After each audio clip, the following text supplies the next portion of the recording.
अस्सलाम वालेकुम क्लास, कैसे हैं आप लोग? खैरियत से हैं? क्लास हमारा चैप्टर नंबर 10 का एंड चल रहा है, ठीक है। Introduction and application of various processing pharmacy.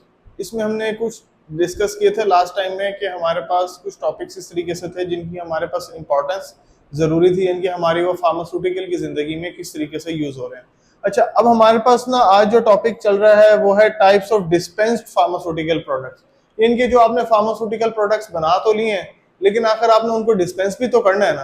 तो डिस्पेंस करने के लिए किन किन कंटेनर की जरूरत पड़ती है, या उनके अंदर क्या हमें व्हीकल ऐड करना चाहिए, क्या हमारे पास उसके इंग्रेडिएंट्स होते हैं, ताकि हम उसकी प्रॉपर तरीके से उसको यूज, उसकी चीजें यानी कि उसकी जितनी भी एप्लीकेशंस है उससे रेलेवेंट, उसकी इंपॉर्टेंस वो हमें पता होनी चाहिए।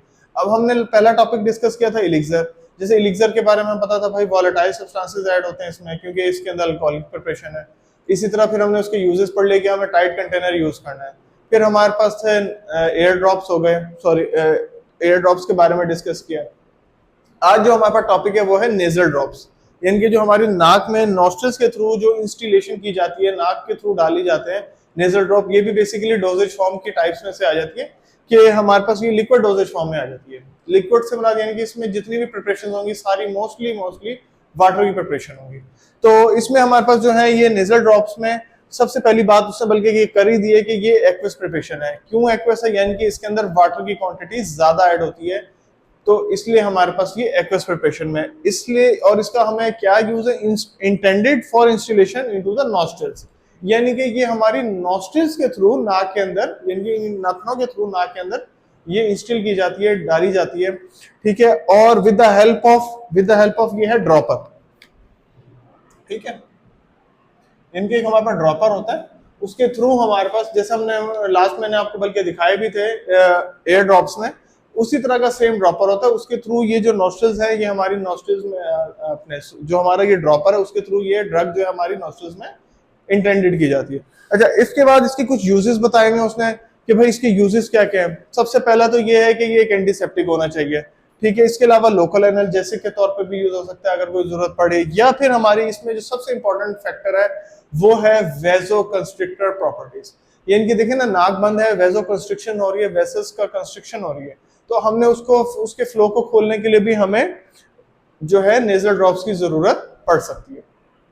इसके अलावा इसने हमें कुछ व्हीकल्स के बारे में बताया है कि पहले के तौर पे तो हमारे पास लिक्विड पैराफिन और वेजिटेबल ऑयल्स वगैरह यूज किए जा सकते थे, बट अब हमारे पास जो है वो ज्यादा से ज्यादा वाटर यूज किया जा सकता है। उसका इसने बहुत अच्छा एक इफेक्ट बताया है कि हमें क्यों यूज नहीं करना। At one time liquid oily preparation like liquid paraffin हो गया, ठीक है, वेजिटेबल ऑयल, इनको यूज किया जा रहा था, बट अब उसने क्या कह दिया, इन दोनों को यूज आपने नहीं करना। क्यों नहीं करना, इसको हम देख लेते हैं। By prolonged action of drug, but now the use of oily vehicle in nasal preparation discouraged because of prolonged use of oil retard the collary actions of nasal mucosa, ठीक है। और ये किस तरीके, यानी कि ये आपके नेजल म्यूकोसा यानी कि आपकी जो ट्रैकिया वगैरह इनकी तरफ जली जाती है ऑयली प्रिपरेशन, और ये एक किस्म का आपके एल्वेलाई में एयर सैक्स में रुकावट पैदा करती है ऑयली नेचर वाली, और ये आपको क्या कॉज करा देती है? निमोनिया, यानी कि लंग्स की डिजीजेस कॉज करा सकती है। तो इसलिए ये एंटर ट्रैकिया के थ्रू हो जाएगी और लिपॉइड निमोनिया, और ये एक किस्म है क्योंकि ऑयली नेचर है तो लिपिड्स की नेचर में आ गई, तो इसलिए वो कह रहा है कि ये निमोनिया कॉज करा देती है। इस वजह से हमने ऑयल प्रिपरेशन से जब बना रहे थे लिक्विड पैराफिन या वेजिटेबल, इन दोनों को हमने क्रॉस कर दिया। अच्छा, इसके अलावा aqueous preparations is are preferred, तो हमने आपको क्या उनसी प्रिपरेशंस को प्रेफर कर लिया, हमने ज्यादा से ज्यादा एक्वस प्रिपरेशन यानी कि वाटर की प्रिपरेशंस जो है उनको हमने ज्यादा कवर्ड कर लिया। अच्छा, नेक्स्ट हमारे पास इसमें कुछ डिस्पेंसिंग के मेथड दिए हुए हैं, ये कुछ पॉइंट्स हैं। एक तो हमारे पास जो सोल्यूशन होना चाहिए वो आइसोटोनिक सोल्यूशन होना चाहिए, पहली चीज, ठीक है। इसके अलावा उसकी पीएच नेचुरल होनी चाहिए। अच्छा, अब हम आइसोटोनिक सोल्यूशन के बारे में वो क्या बात कर रहे हैं, ठीक है। Nasal drop should be made of isotonic solution of 0.9% NaCl, ठीक है। सॉल्यूशन जो आइसोटोनिक सॉल्यूशन बनाते हैं 0.9% NaCl हम यूज करते हैं। अच्छा, सेकंड नंबर पे वो क्या कर रहा है, इसके लिए पीएच हमारी नेचुरल होनी चाहिए। थर्ड है विस्कोसिटी जो हो, विस्कोसिटी बेसिकली किस चीज को कहते हैं? स्पीड ऑफ लिक्विड को। तो जो एयर ड्रॉप की विस्कोसिटी है वो किससे हम इनहांस कर सकते हैं? 0.5% जब हम उसके अंदर मिथाइल सेलुलोज ऐड कर देते हैं, तो वो बेसिकली क्या होता है? थिकनर होता है।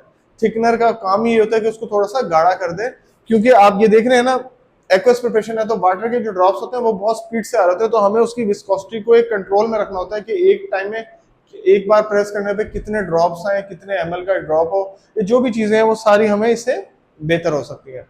और लास्ट नंबर पर उसने बताया कि भाई आपने जब ये बनाने हैं तो कलर्ड बॉटल्स यूज करनी है और उनके ऊपर ड्रॉपर का इस्तेमाल लाजमी करना है, क्योंकि हमने इस बात में पढ़ा था intended for installation of nostril. अब जाहिर है अगर शीशी शैम्पू की बोतल होगी या दूसरी सिरप की बोतल होगी तो आप नाक में किस तरीके से उसको इंस्टॉल करेंगे, तो इसलिए हमारे पास किसका यूज है, ड्रॉपर का यूज है। तो ये हमारे पास जो था नेजल ड्रॉप्स का जो टॉपिक था वो कवर्ड हो गया, यानी कि इजीली बहुत सिंपल सा इन्होंने बताया, उसके यूजेस बताए, उसके अंदर कौन सा व्हीकल ऐड किया जा रहा है और उसकी dispensing techniques. Thank you so much class.